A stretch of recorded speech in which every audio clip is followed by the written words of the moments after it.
Saudações a todos vocês, meus caríssimos amigos e frequentadores do MGF. Estou aqui mais uma vez para fazer um vlog, mas dessa vez é um vlog bastante especial, pois hoje vamos falar a respeito do derradeiro episódio da derradeira temporada de Game of Thrones. O último episódio, o final de tudo. E dessa vez, ao invés de ir analisando o episódio ao longo da sua linha do tempo, eu resolvi anotar alguns tópicos mais importantes que eu vou discutir um a um para poder articular melhor as ideias que eu tenho a respeito de cada um desses tópicos, que seriam, na verdade, as coisas mais importantes que aconteceram não só no episódio, mas na conclusão de toda a coisa. Então, vamos ponto a ponto aqui. O primeiro ponto que eu gostaria de discutir diz respeito ao Verme Cinzento, que era o comandante dos Imaculados e foi escolhido pela rainha como o comandante supremo de todas as suas forças, não só os Imaculados, como todos os seus exércitos. Eu vejo que muita gente nos grupos e nos fóruns a respeito de Game of Thrones tem ficado muito puto com certas atitudes do Verme Cinzento ou com o sangue frio com o qual ele executou os soldados Lannister e as pessoas que se renderam. Mas uma coisa que eu gostaria de lembrar a todos vocês, é importante de apontar, é que ele é um Imaculado. Ele foi treinado desde garoto, desde que ele foi capturado nas Ilhas do Verão, para ser um soldado, essencialmente. No sentido de que ele cumpre ordens, ele não questiona. Ele faz tudo aquilo que a pessoa que o comanda ordena, no caso a Daenerys. Então, isso é uma coisa importante para se ter em mente. Ainda que ele já não seja mais uma máquina de matar como ele era antes de ser libertado, ele ainda tem isso muito forte na índole dele, então é algo a se ter em mente.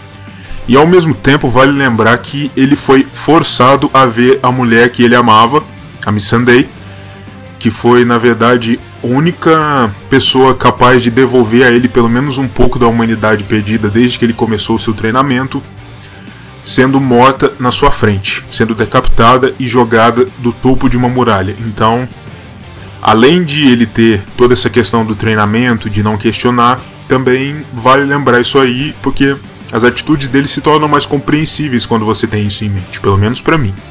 Eu não sei o que vocês acham, podem escrever nos comentários.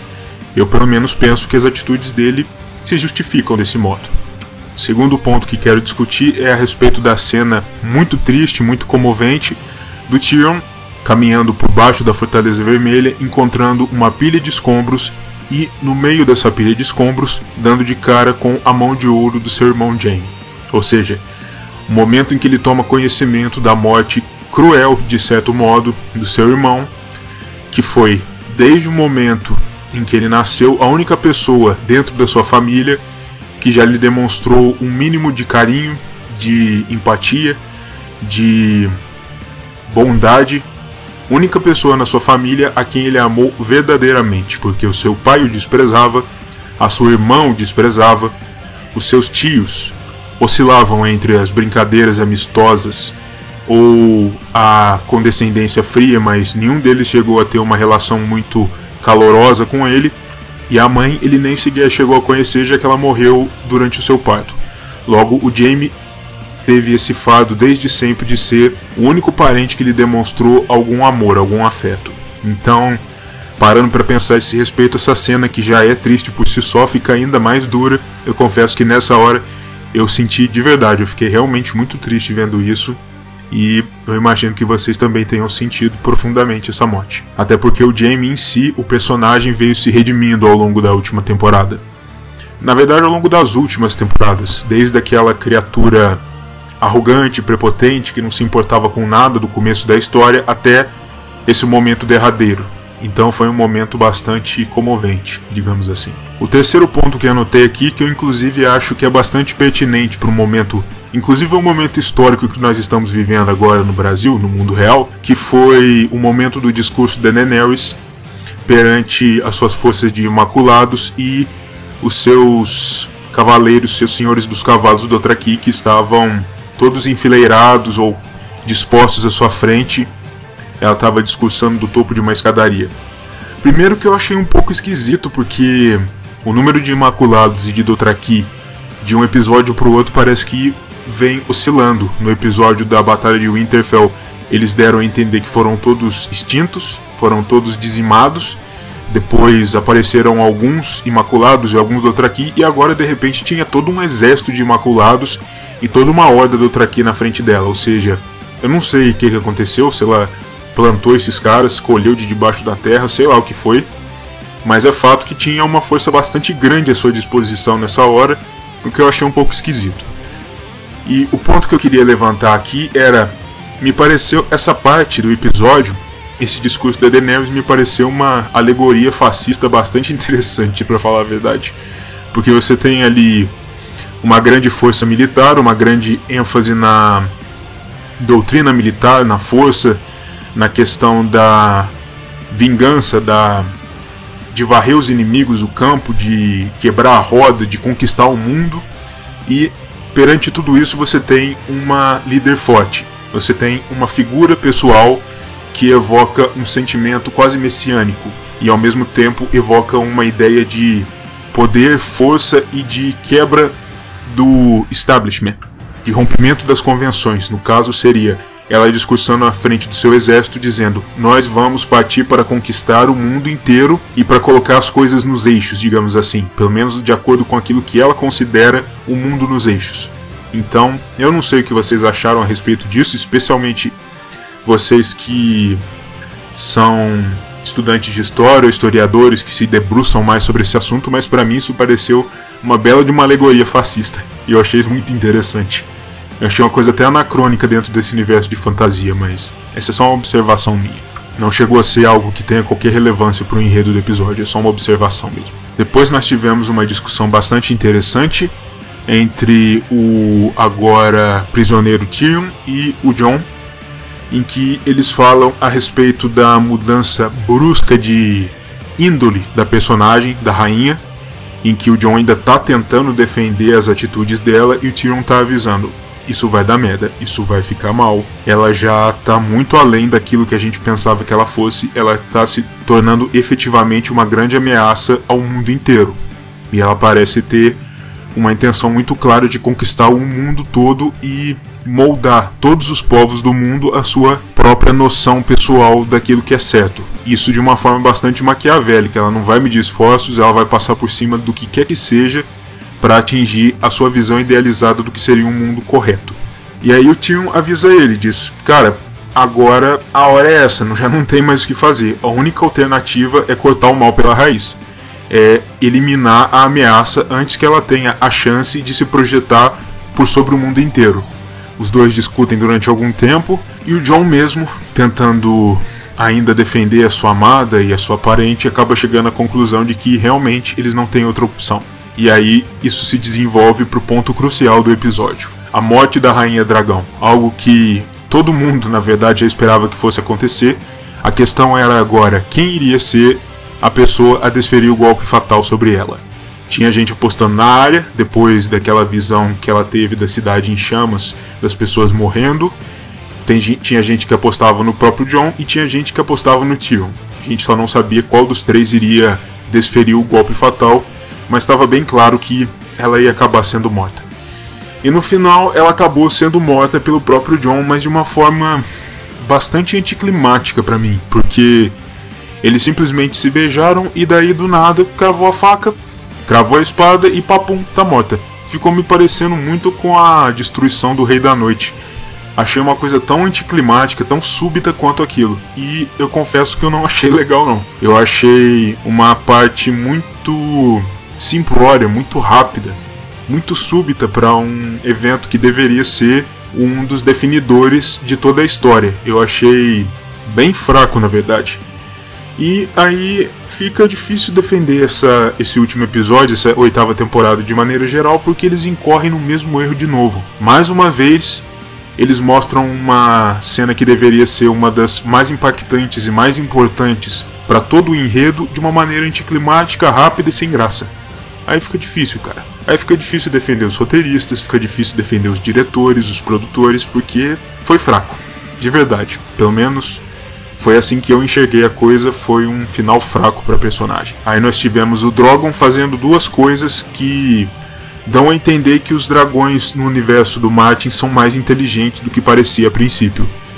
porque o dragão chega, ele vê a sua mãe caída, a sua mãe morta, toma conhecimento de que ela está morta, e ao invés de alvejar o Jon com fogo, que seria o que seria mais esperado, em se tratando de uma máquina de matar alada, ele primeiro incendeia, coloca fogo no Trono de Ferro, o que eu interpretei como sendo algo como: minha mãe cruzou o mundo, lutou até agora para chegar aqui e tomar o controle desse trono dos seus ancestrais, e já que ela está morta, se ela não pode ter esse trono, ninguém mais pode ter. O que me parece até uma coisa muito sofisticada para um dragão que não tem pensamento racional. Do tipo, se a minha mãe não pode ter esse trono pelo qual ela lutou desde sempre, então ninguém mais pode ter. Logo, esse trono tem que deixar de existir. Enfim, ele derreteu o Trono de Ferro, derreteu o símbolo maior da conquista de Aegon e derreteu o símbolo maior do próprio reino, o que é uma coisa importante para se manter na mente, porque eu vou voltar a falar disso mais adiante.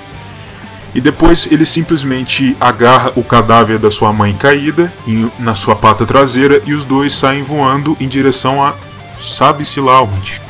Isso foi uma outra coisa que eu achei meio esquisita, mas também não vejo muita forma como isso poderia ser diferente, porque afinal o Drogon não ia chegar na câmera e falar: ó, tô indo pra tal lugar agora, eu vou, sei lá, voltar pra Pedra do Dragão, vou voltar pra Essos, vou me atirar num vulcão. Não teria como ser assim, mas ficou uma coisa meio no ar. Talvez esse fosse o intuito dos roteiristas, deixar a coisa meio no ar, do tipo, ela não conseguiu chegar ao seu intuito máximo, que era o de governar os 7 reinos, então agora ela vai partir em direção ao horizonte e assim termina a saga da Princesa Dragão, ou da Rainha Dragão, enfim. Essa foi a minha interpretação dessa passagem e ficou uma coisa no ar. Não sei se era intencional, ou se isso foi apenas uma interpretação pessoal minha, mas enfim, foi dessa forma que eu enxerguei a coisa. Depois nós tivemos uma reunião dos principais líderes de cada um dos reinos, reunidos nas ruínas do antigo Fosso dos Dragões,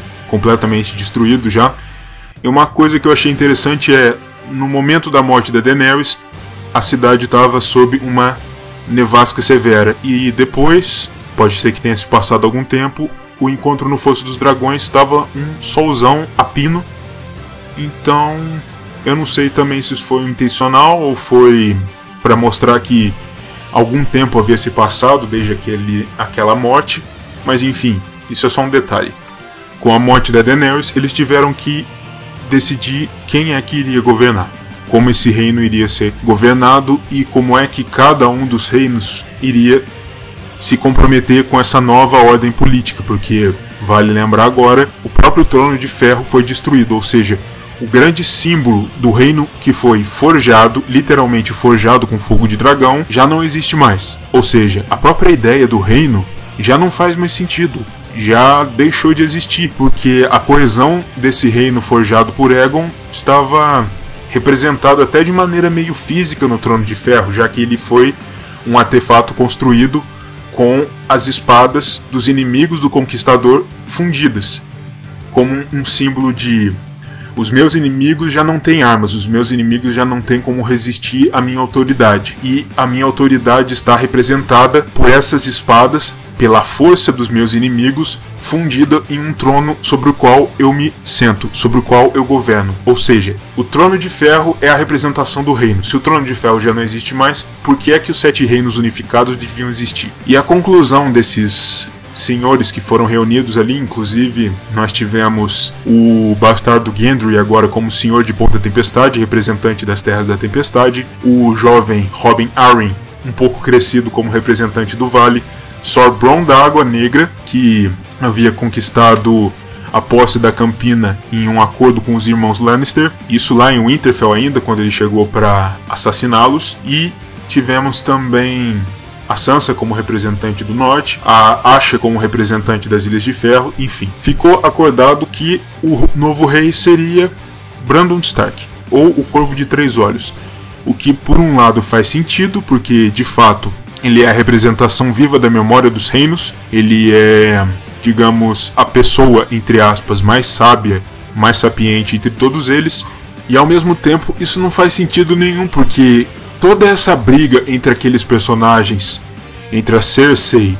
Daenerys, ou Jon Snow, toda essa querela foi no final para que um outro personagem completamente nada a ver com a história acabasse se tornando o rei. Então eu realmente não sei exatamente o que pensar desse final, porque ao mesmo tempo que foi uma coisa inesperada, o que é bom, foi um negócio completamente nada a ver, o que, sabe, é estranho. Mas de qualquer modo, Brandon, o Quebrado, se tornou o novo rei do que agora são os 6 reinos, entre aspas, porque nessa mesma reunião a Sansa declarou que o Norte já não poderia mais se submeter ao controle de Porto Real e que deveria permanecer como um reino independente dali em diante. Ela estava batendo nessa tecla a temporada inteira e manteve isso até o final, ok? Foi coerente da parte da personagem. Mas aí vale uma pequena observação da minha parte, porque vale lembrar que a quando da unificação, os 7 reinos eram todos os reinos como nós conhecemos hoje, só que com as terras fluviais e as Ilhas de Ferro unificadas em um reino só. E depois da conquista, esses 7 reinos acabaram se dividindo em 8 regiões. Ou seja, agora que nós temos reinos independentes com o norte separado, seriam então 8 reinos, e a união dos reinos que ficaram sob o controle de Porto Real seriam então os 7 reinos unificados. Mas eles chamaram de 6 reinos, ou seja, quer dizer que as terras fluviais e as Ilhas de Ferro vão voltar a ser um reino só? Ou isso foi simplesmente uma pequena desatenção dos roteiristas? Eu não sei, eu só acho que valia a observação.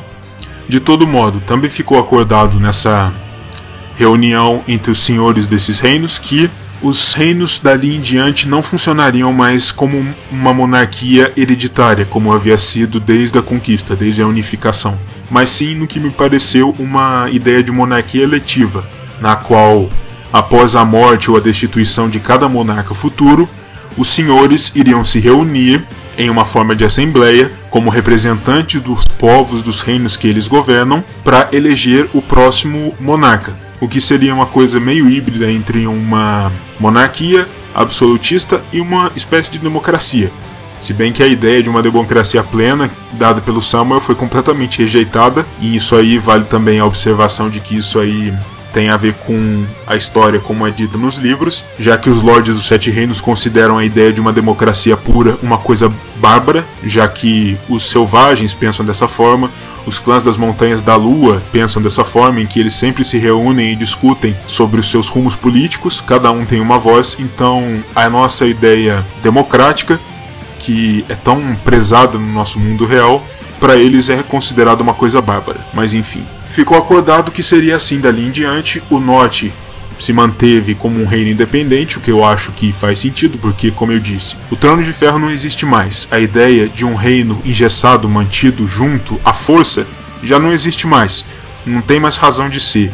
A dinastia Targaryen acabou. Com a Daenerys morta, pelo menos na série, a casa Targaryen deixou de existir. Então, a partir daí, os reinos podem se governar de uma maneira mais livre, digamos assim, como era antes da conquista. Então, eles operam de uma forma meio autodeterminada. O norte se tornou um reino independente, como era antes, e os outros reinos parece que vão operar de uma forma mais livre, mais elástica dali em diante, como uma coalizão, em que me parece que se algum outro reino em algum momento, por exemplo, se as Ilhas de Ferro quiserem voltar a ser independentes, não me parece que o rei Brandon, em toda a sua sabedoria, vai questionar muito, porque já não existe mais razão para isso. As coisas parecem que vão funcionar de uma forma mais livre de agora em diante. Depois o episódio mostra a formação do novo pequeno conselho, do rei Brandon o Quebrado, em que nós temos Sor Brienne, que, como agora é uma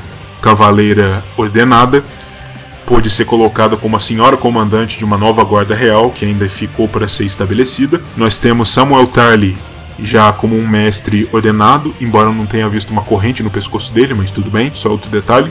Se tornou o novo grande mestre, como parte do pequeno conselho, embora não tenha sido votado em um conclave de arquimestres, enfim, mas isso aí também é outro detalhe, outra consideração só de quem leu os livros. Quem tá vendo só a série, imagino que tá cagando pra isso, mas enfim, vale a observação. Nós temos Sor Bronn da Água Negra, o novo Senhor Supremo da Campina, que acabou se tornando por tabela o senhor mais poderoso e mais rico de Westeros, porque ele que veio do nada, veio como um mercenário sem terra, sem nome, sem honrarias, acabou se tornando o Lorde mais rico do continente. Como o mestre da moeda, o que faz sentido.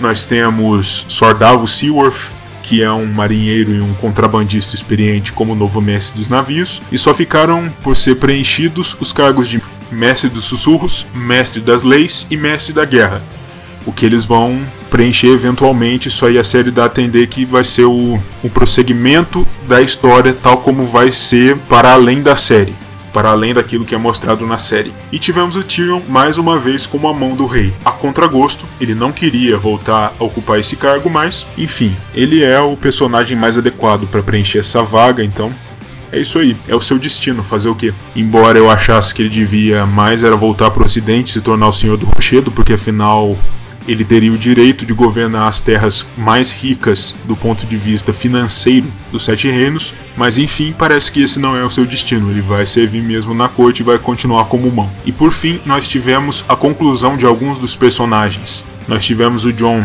que foi condenado a se juntar à Patrulha da Noite de novo, por ter matado a rainha para satisfazer o desejo de vingança e justiça dos Imaculados, principalmente, rumando em direção ao norte. Nós tivemos os próprios Imaculados entrando em navios e traçando seu curso para a ilha de Naath, o que também cabe à observação, vai ser uma tremenda cagada quando eles chegarem lá, porque todos aqueles entre os Imaculados que não nasceram em Naath vão acabar morrendo da febre das borboletas, ou seja, eles estão basicamente rumando para as próprias mortes. Mas enfim, a série deixou isso aí no ar.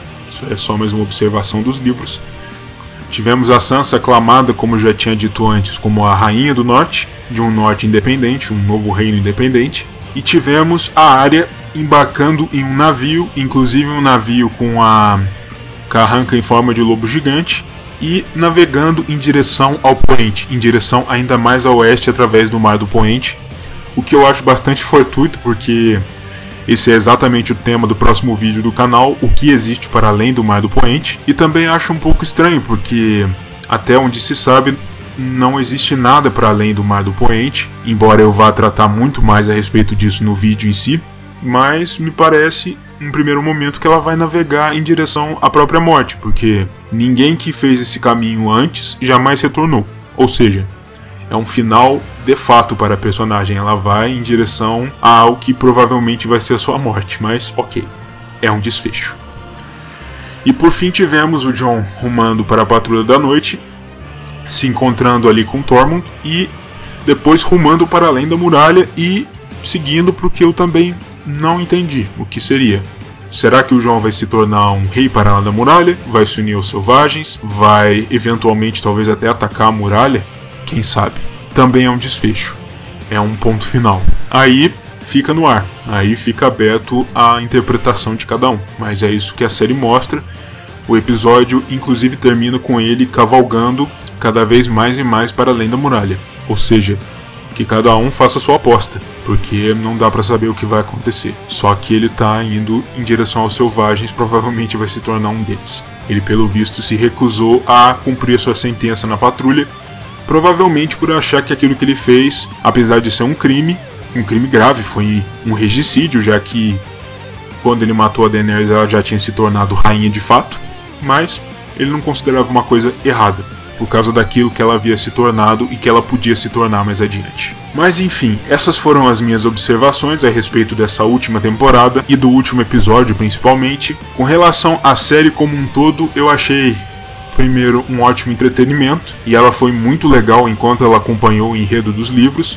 Dali em diante eu já acho que ela começou a despencar na qualidade da escrita, na qualidade do roteiro, e essa oitava temporada foi bastante polêmica, dividiu opiniões. Eu ainda acho que foi um bom entretenimento, mas com relação ao enredo, a oitava temporada para mim foi decepcionante, para falar a verdade, porque os momentos que deviam ser o ápice de toda a história, deviam ser a conclusão bombástica de uma história que já vinha se desenvolvendo ao longo de anos, foram rápidos e foram simples demais, até fracos, dá pra dizer. Então, esse último episódio eu não achei ruim, eu achei que ele foi bastante competente naquilo que ele se propunha, que era colocar um ponto final nos personagens e na trama e na questão política dos reinos, mas a 8ª temporada, de uma maneira geral, não foi tudo aquilo que poderia ser. Então o que resta agora é esperar os lançamentos dos últimos 2 livros, e nesse meio tempo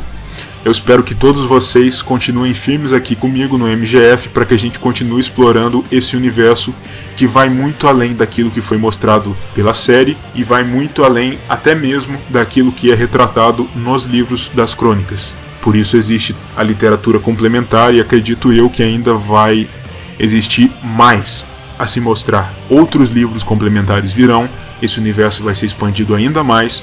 Acredito eu que vai ser expandido até mesmo depois que o Martin falecer, porque é uma franquia literária e uma franquia televisiva demasiado lucrativa para ser deixada de lado com a morte do autor, então eles vão acabar colocando ghostwriters para expandir ainda mais esse universo. Eu espero que pelo menos fique bom, para que eu possa continuar falando a respeito dele, porque afinal de contas é uma das coisas que eu mais gosto de fazer na vida, não é à toa que eu criei esse canal. E para aqueles entre vocês que vieram até aqui só através da série e até agora só assistiram a série, eu aconselho fortemente a vocês, leiam os livros. Ou se não conseguirem ler os livros, não tiverem paciência, não tiverem tempo, pelo menos continuem aqui, continuem acompanhando esse universo dos livros através do MGF, porque ainda tem muito a ser mostrado, ainda tem muito a se descobrir. E no mais, agora o que resta é esperar os 4 spin-offs que estão sendo pretendidos pela HBO desse universo, que vão mostrar supostamente histórias dos Filhos da Floresta, histórias de milhares de anos atrás, ou então vão mostrar mais a respeito de Essos, talvez mostrem Valíria, talvez eles mostrem até mesmo a trajetória de Dunk e Egg, talvez eles falem do Cavaleiro dos 7 Reinos, quem sabe. E nesse meio tempo, eu agradeço a todos pela paciência, por estarem acompanhando meus vídeos, o meu canal, e espero que tenham gostado desse último episódio e da série de uma maneira geral, porque uma série não se torna um dos maiores fenômenos de audiência no mundo à toa, e nenhum universo literário se torna um dos mais bem-sucedidos de toda a história à toa. Então existe muita qualidade tanto na série quanto nos livros, isso é indubitável. E no mais, eu vejo vocês no vídeo sobre O Mar do Poente, que se aproxima, deve sair no meio dessa semana. No máximo até quinta-feira já deve estar no ar. Nesse meio tempo, um grande abraço a todos e até mais.